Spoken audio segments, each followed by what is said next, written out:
Yes, guys, that was me being a door camper, but you guys don't understand. So let me take it a little farther back. Hey guys, welcome back to another video. It's Luke Crimson here, and today I wanted to tell you guys the story of my first raid. I've been playing for about 3 or 4 hours, and all my friends had just gotten offline, so I decided to do a solo raid. I'd never done one before, so I went scouting for a base.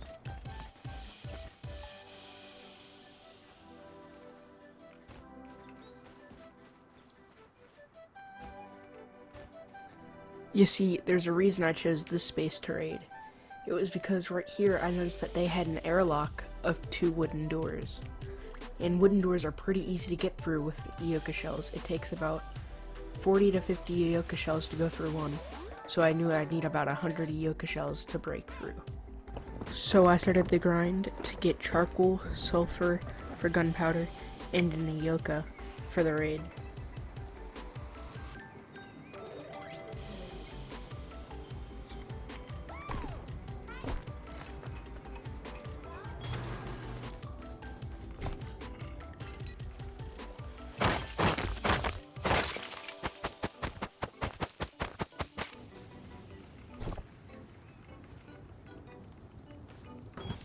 Now I spent a while getting all the materials and resources I knew I needed to craft the shells and the gunpowder to break both doors. So that's what I did, and right now you're seeing me put it all away and put it all together.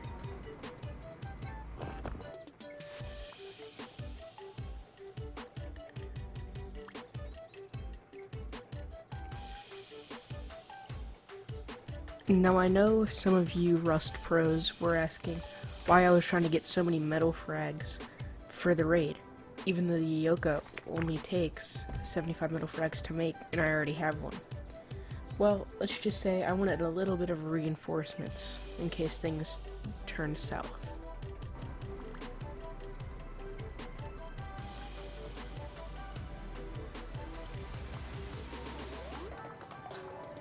Now the moment you've all been waiting for, the long and lengthy raid.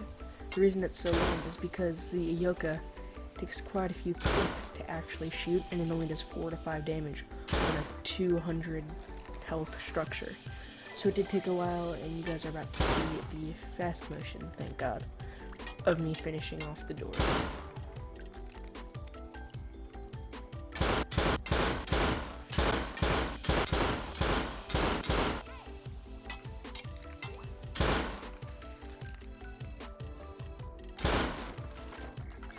Drats, a scrap door. The hardest part about these is that I need explosives to get through those and stone walls, so there's basically no way for me to get in, and I'm looking for other ways in, but there's really just none. So I guess I'm gonna have to go and come back again later and see if I can get explosives to actually get in. Now, between now and the last cut, I spent forever getting metal and sulfur ore because I wanted to make bean can grenades to break through that door. Now I knew it would take about 16 bean can grenades to get through. Each one's about 60 gunpowder and 20 metal frags. And I only get 10 gunpowder at a time for every 30 sulfur and 20 charcoal I got. That means that I had to get to getting.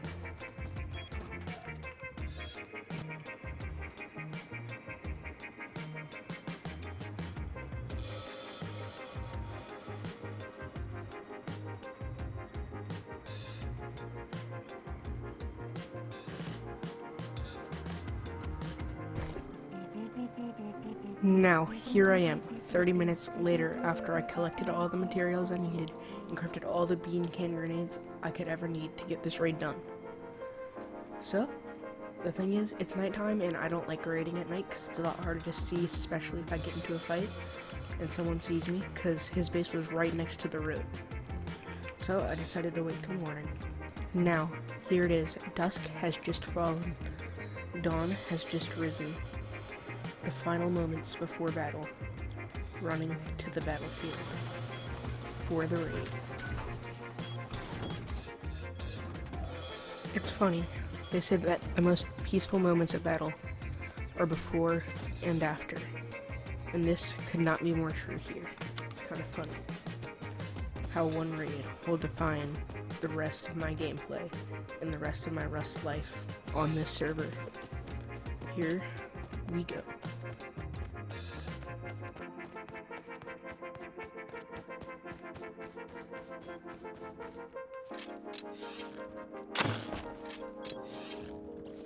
My timing could not have been worse or better in this scenario, you see, because I know I've been saying over and over again, it's a battle, but it was a raid, and I was expecting no one to be here.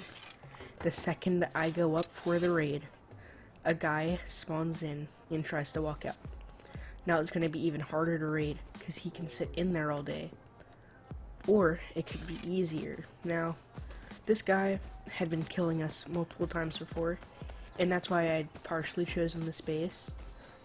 But this was also one of the newer bases in the area, so I thought, might as well get rid of the competition. Now, remember at the beginning, I did say I had only been playing for about 3 hours. This guy had door camped us multiple times within those 3 hours, at least twice. So, we decided, well, actually, I decided to get my payback on this dumb door camper by hiding by his door and door camping him. The only fair way to fight a door camper is to do it to him.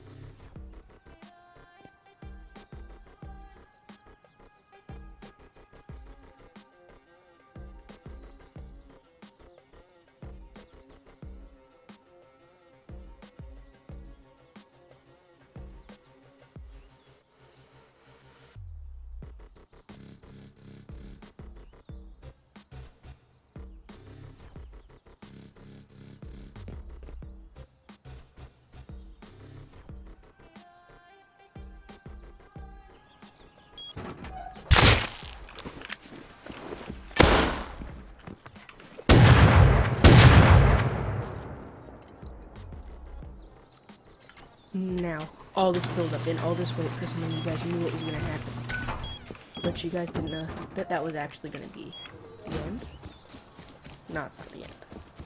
I go back and it's time for door camping round 2. All this leads to this one Roman. Because remember, I packed back up with Lassar. And I didn't want to bring it in case this exact scenario happened. So, now you can see how this plays out.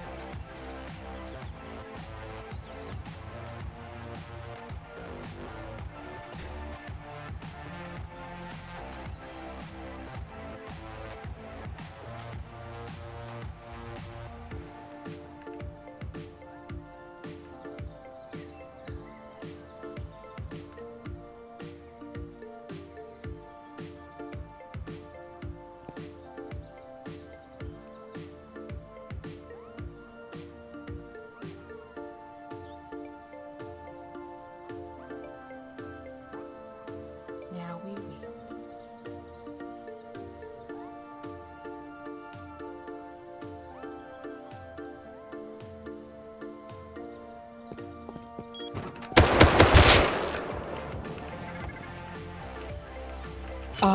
Yes, finally, a success in the raid.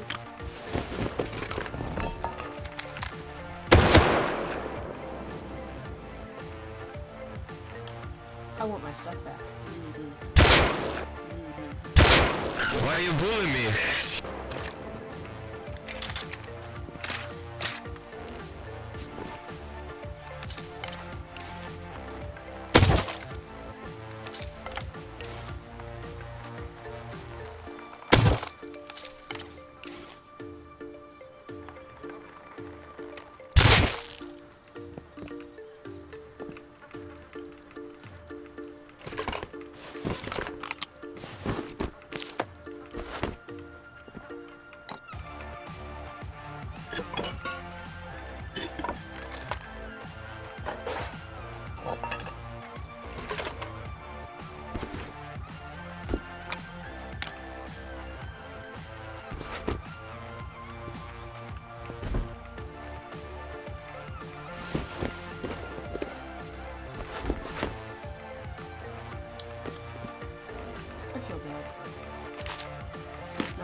myself on my second trip.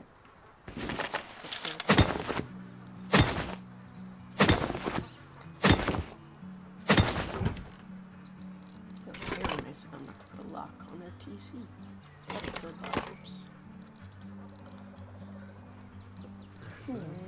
Now, let's see what I can make.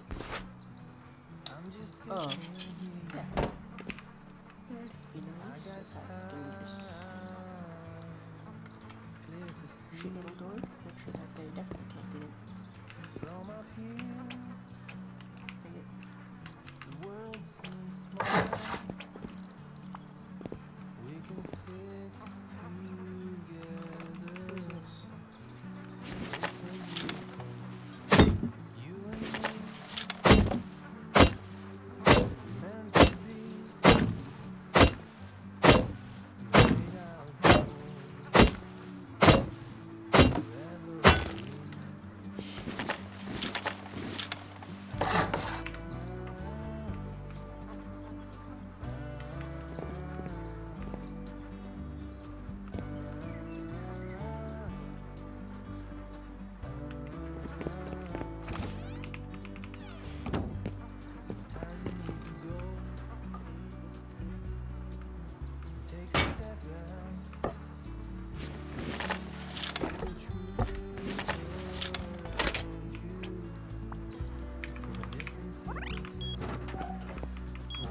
Here you go. That's how you pull off a successful raid, even though there were some bumps along the way and some miscalculated steps, but I did eventually get there. Now I'm making all the way, and I'm walking off. This was a fun journey, and my friends said that they'd be on in a few hours anyway, so I decided not to get greedy, just to put everything away, play it safe, and leave. But I also made my own personalized loot box with a lock on it so that I could only access these items just in case something happened. So, yeah. That's also the end of today's video. I hope you guys enjoyed. Please leave a like and subscribe if you guys have not already. We're trying to hit 100 subs and then 1,000 subs, and I'm going to try to do that within a year. It's kind of hard, but that's why I've been going on the grind and live streaming a lot more. I've noticed I've been getting more and more viewers every time I do, because I've been keeping a consistent schedule. And yeah, I guess I live stream as much as I can almost every weekday. So, that's YouTube's Loot Crimson signing out. I'll see you guys next time. Peace.